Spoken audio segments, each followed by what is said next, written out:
ఓ Mahatma, ఓ మహర్షి.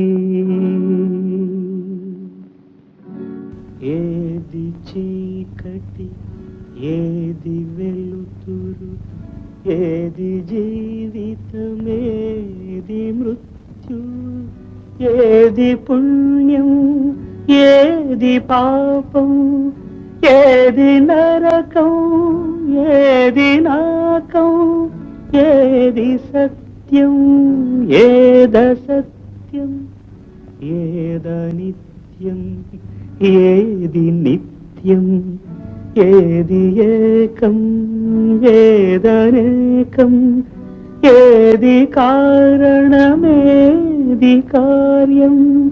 ఓ Mahatma, ఓ